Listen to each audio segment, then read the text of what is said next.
mean, first victory since leaving the top house. Like, how you feeling right now? Take me through your emotions.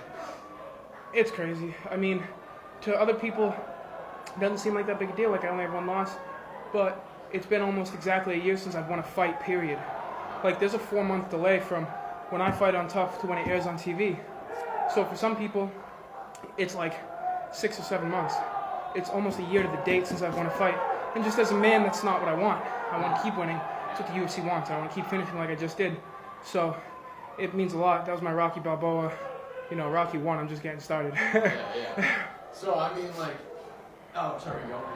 I'm good. Okay. Yeah, so, I mean, like before this real quick. Yeah. But, so, since you left the top house, I mean, it's just been about getting guys who are going to help push you right back to the UFC, giving you top performances. Unfortunately, that Josh Howry fight, it was kind of a weird fight. He wasn't really doing much. He was kind of a little dormant there. Mm-hmm.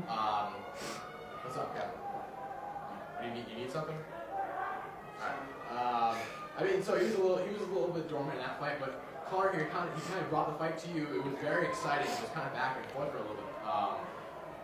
I missed the first round, but I'm pretty sure did you end up on top in the first round? No, I was just striking. I was striking and landing a lot more from bottom though. Okay, yeah, you were on bottom and you were giving strikes. So correct. Yeah, I mean, like, well, fuck.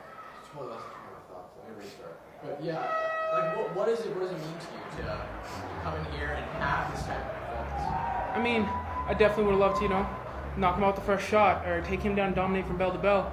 But I fight to my game. I fight my body. I know where I'm comfortable, and I hate comparing the guys that are active with Tony Ferguson, where it's wherever I am, I'm attacking you.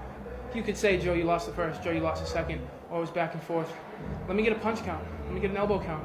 What did Conor land, 1 or 2? Sure, you were on top, but I was beating you the hell up. And it's not disrespectful. It's numbers. It's facts. And it's just the way I fight. I don't care where I am. I'm trying to hit you. I'm trying to hurt you. And that's what I did from bottom. I got top, and that's what I did from top. And I broke him. I broke him from the bottom. I broke him from the top. And I said in the corner, I can feel him breaking. And my coaches said, he's breaking. You're going to finish him in the third. They said it in the second, beginning of the third. They said, now you finish him. And I did.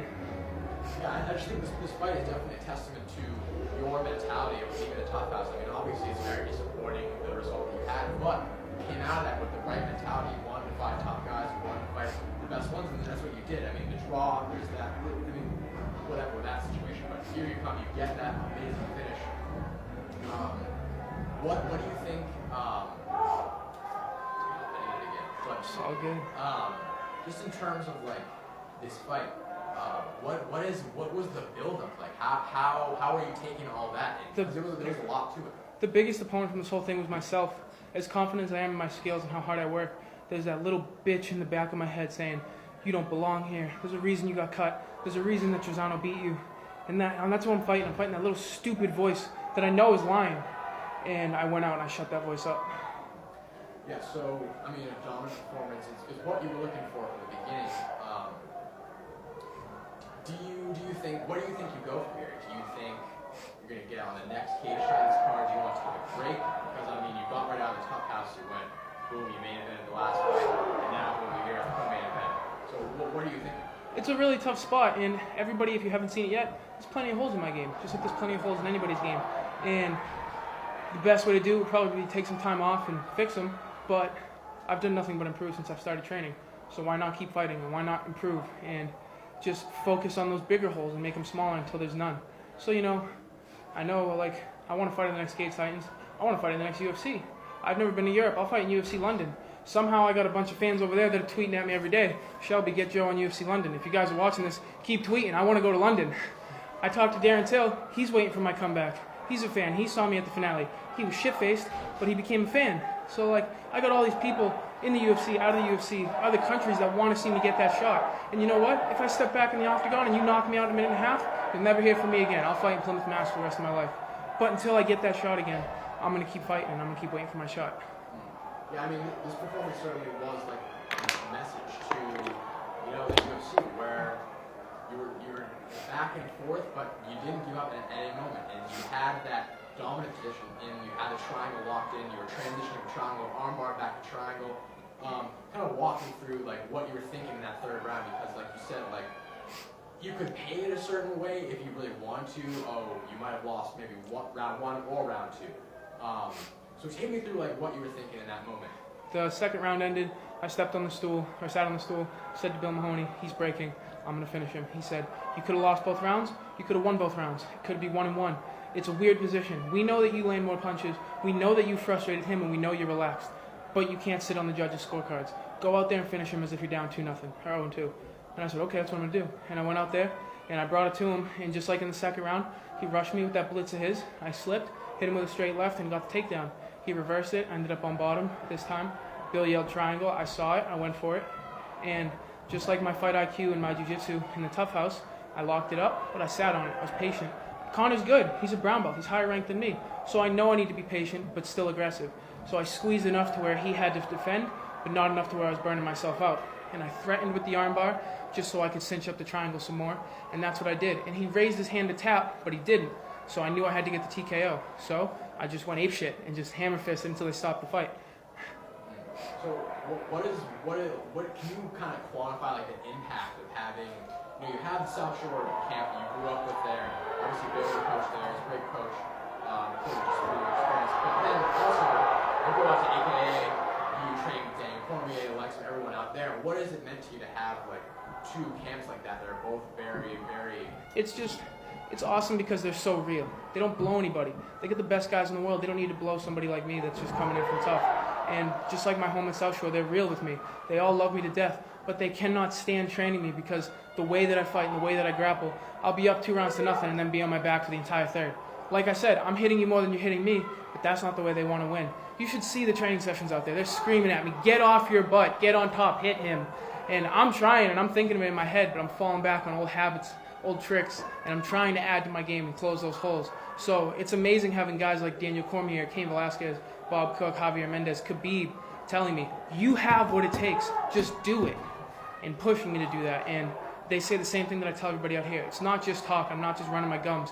The best version of me possible is a UFC champion. With all these holes fixed and stronger and more durable and better cardio, that version of me is one of the greatest fighters on the planet. It's just a matter of getting there.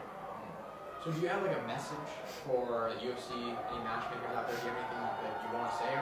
Just the same thing I said in the cage just a couple minutes ago. One bad performance does not define my career. And if you think otherwise, I'll keep finishing people and I'll keep fighting. And I'll prove you wrong. Everybody says I got my shot on the finale and I failed. I didn't get that shot. I earned that shot. Undefeated as an amateur, undefeated as a pro. Finished 2 of the top-ranked guys in the world. John Gunther was number 1 in Ohio. Alan was number 1 in Costa Rica. And I finished them both in under a round. So, like I said, one bad performance does not define who I am. And I think I made that point, and I'm just going to keep improving. UFC London. So, in terms of, do you have anybody else to thank?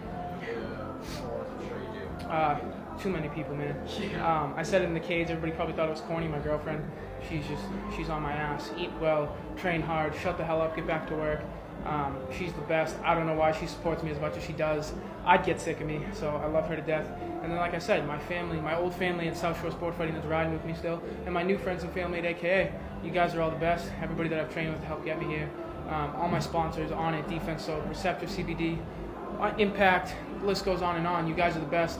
I can't even remember them all. You got to check out my shorts. Sorry, question here. So there was a moment when you took him. So you guys were kind of locked against the fence in the 3rd round. You were holding him against, so you kind of didn't that single leg. You got the underhook, but then you fought back and got it out, and you eventually kind of finished that single leg. He looked like he was trying to reverse you at a certain point, but you smartly, you kind of scrambled to his back. Can you kind of like walk us through that transition? I mean, I'm a very simple person, and as much as I have tricked things up my sleeve, I'm like a dog. I have a simple mindset, and I relate things. Like when you jingle your keys, a dog thinks we're going for a ride. When I see a high crotch single, I think Daniel Cormier, and I'm running back DC versus Alexander Gustafsson. So I'm thinking, pick up that high crotch, turn him over, and sit to the other side. At one point, it might have been that position, it might have been a different one. I had his knees crossed over for this position called knee connect, KC, and I trapped the arm behind him to trap him and hit him with some shots. That's Khabib. I'm not thinking connect his knee in the middle of the fight. I'm thinking, what did Khabib do? What did DC do? These images run through my head, and I just try to emulate it because they're the best guys in the world. So I got that high single, I turned him over, and he was smart. He tried to roll through, and I sat back on that far arm and just kept grinding and hitting him.